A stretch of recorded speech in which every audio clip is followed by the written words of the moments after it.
Hello, students. So, your topic for today is separation of powers.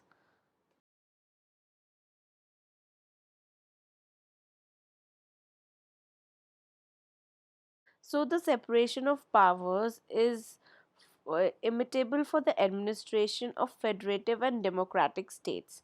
Under this rule of state, Under this rule, the state is divided into three different branches, which are legislative, executive, and judiciary.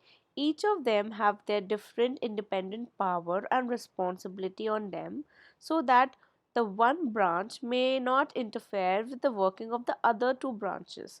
So basically, the rule which every state government should follow in order to enact, implement the law, apply to specific case appropriately. If this principle is not followed, then there will be more chances of misuse of power and corruption. If this doctrine is followed, then there will be a less chance of enacting a tyrannical law, as they will know that it will be checked by another branch. So, this aims at the strict demarcation of power and tries to bring the exclusiveness in the functioning of each organ. So, the term separation of power or tries politica, it was initiated by Charles de Montesquieu. So, for the very first time, it was accepted by Greece, and then it was widespread use by the Roman Republic as the constitution of the Roman Republic. Its roots is traceable in Aristotle and Plato, when this doctrine became the segment of their marvels. In 16th and 17th century, British politician Locke and Justice Boudin, a French philosopher, also expressed their opinion regarding this doctrine. So Montesquieu was the first one who articulated this principle scientifically and accurately and systematically in his book. The book name is Esprit des Lois, that means the spirit of laws, which was published in the year 1785. So, the definition of separation of power is given by different authors, but in general, the meaning of separation of powers can be categorized in three features. So, the first feature is that the person forming a part of an organ should not form the part of other organ. Second, one organ should not interfere with the functioning of the other organs. Third, one organ should not exercise the function that belongs to another organ. So, the separation of power is based on the concept of trias politica. This principle visualizes a tripartite system where the powers are delegated and distributed among three organs, outlining their jurisdiction.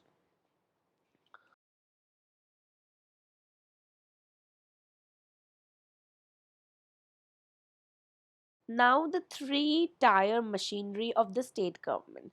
So it is impossible for any of the organs to perform all of the functions systematically and appropriately. So for the proper functioning of the powers are distributed among the legislature, executive, and judiciary.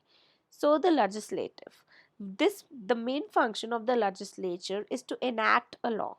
Enacting a law expresses the will of the state, and it also acts as the vein to the autonomy of the state. It is the basis for the functioning of executive and judiciary. It is spotted as the first place among the three organs because until and unless the law is framed, the functionings of implementing and applying the law can be exercised. The judiciary act as the advisory body, which means that it can give the suggestions to the legislature about the framing of new laws and amendment of certain legislation but cannot function it. Then is the executive. So this organ which are responsible for implementing, carrying out or enforcing the will of the state as explicit by the constituent assembly and the legislature. The executive is the administrative head of the government. It is called as the mainspring of the government because if the executive cracks up, the government exhausts as it gets imbalanced. In the limited sense, executive includes head of the minister, advisors, departmental head, and his ministers. Then is judiciary. So this refers to those public officers whose responsibility is to apply the law framed by the legislature to individual cases by taking into consideration the principle of natural justice, fairness.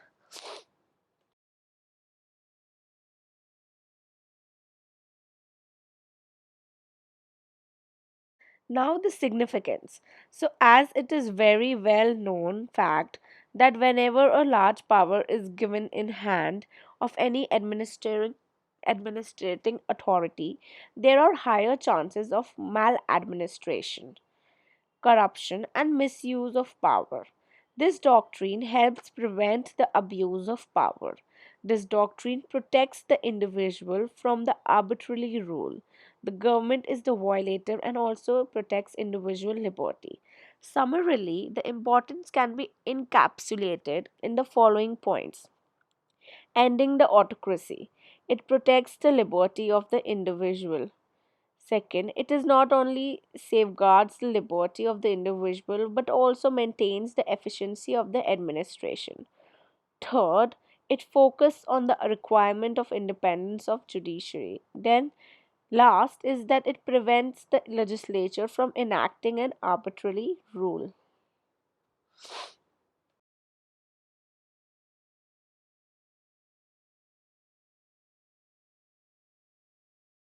Now is the constitutional status of separation of power in India. So going through the provisions of Constitution of India, one may be ready to say that it has been accepted in India. Under the Indian Constitution, there is a legislature, there is an executive, and there is a judiciary. So, in legislature, there is a parliament that has a Lok Sabha and a Rajya Sabha, and there are state legislative bodies. In executive, there is it is at the central level and it is at the state level. At the central level, it is governed by the president, and at the state level, it is governed by the governor. Then is the judiciary. So the Supreme Court, the High Court, and all the other subordinate courts come under the judiciary.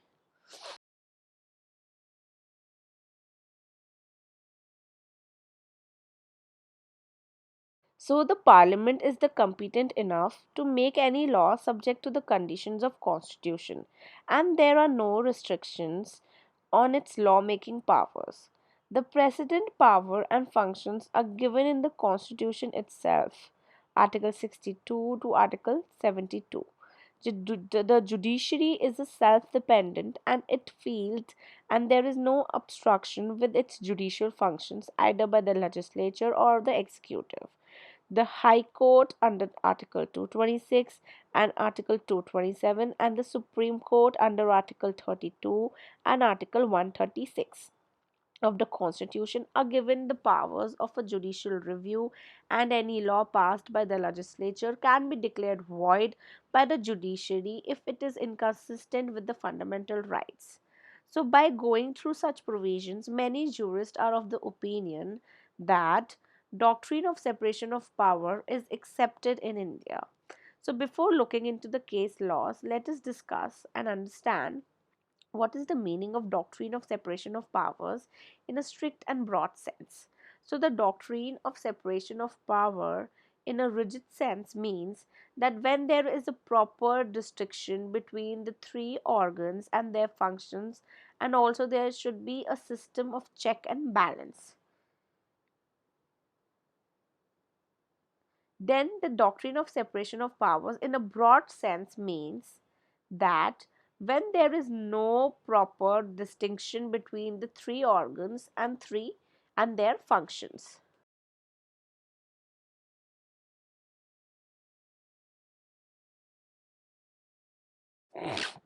So in IC Golaknath versus State of Punjab, the constitution brings in actually the distinct constitutional entities, that is namely the union territories and union and the state.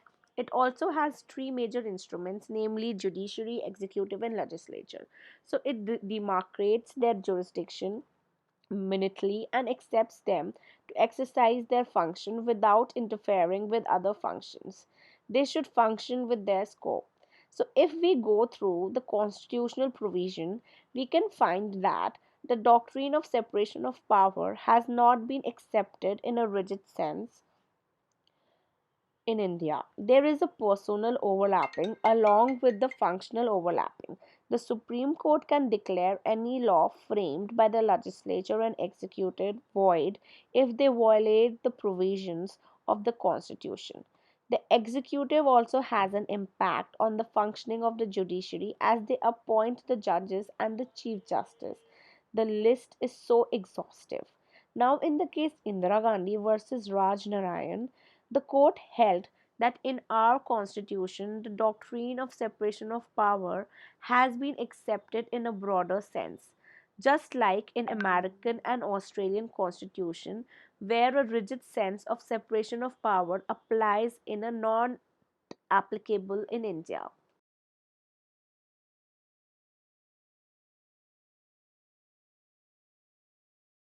Justice Chandrachud also expresses views by stating that the political purpose of the doctrine of separation of powers is not widely recognized. No provision can be properly implemented without a check and balance system. This is the principle of restraining, which has it in its percept innate in the prudence of self-preservation that discretion is better than its valor. So in Ram Javaya versus State of Punjab, Justice Mukherjee offered and observed, in India, this doctrine has been not be accepted in its rigid sense, but the functions of all three organs have been differentiated, and it can be said that our constitution has not been a deliberate assumption that functions of one organ belong to the another. It can be said through this that this practice is accepted in India but not in a strict sense. There is no provision in constitution which talks about the separation of powers except Article 15, which talks about the separation of the executive from the judiciary. But this doctrine is in practice in India. All three organs interfere with each other functions whenever necessary. Although there is an explicit provision in constitution just like American constitution that executive power is vested in president under Article 53(1) and in governor under Article 154(1). But there is no provision which talks about the vesting of legislative and the judiciary power in any organ. So we can conclude that there is no rigid separation of power. At first instance, it appears that our constitution is based on this doctrine itself, as the judiciary is self sufficient and there is no interference each by executive or the legislature. Court also prohibits the administration of judiciary is not to be discussed in the parliament. Power of judicial review and to declare any law as void is given to the Supreme Court. The judges of the Supreme Court is appointed by the President in consultation. Chief Minister and judges of the Supreme Court make the rules and regulations for the effective conduct of business.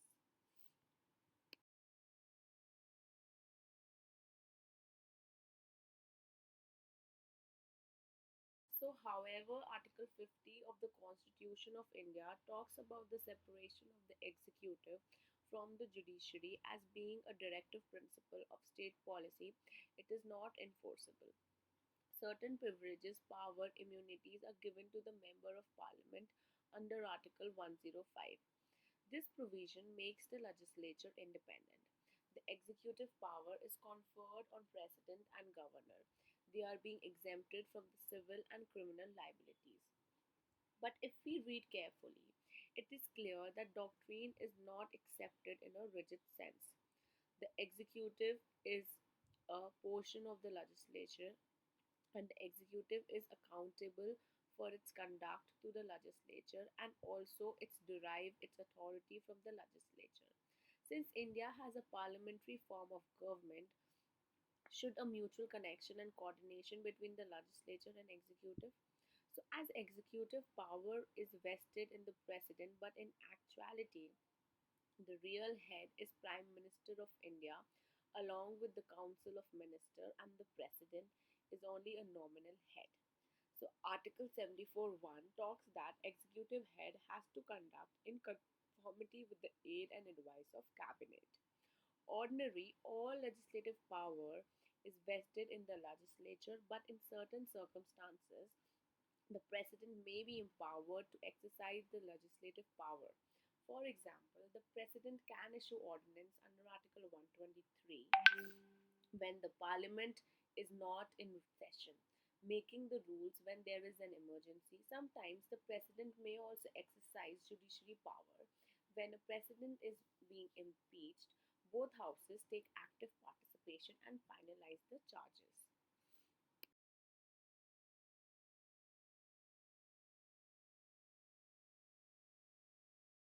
Now, the judiciary also performs the administrative actions while formulating the regulations and giving guidances for the subordinate court, as well as perform legislative powers by framing the rules regulating their own procedure.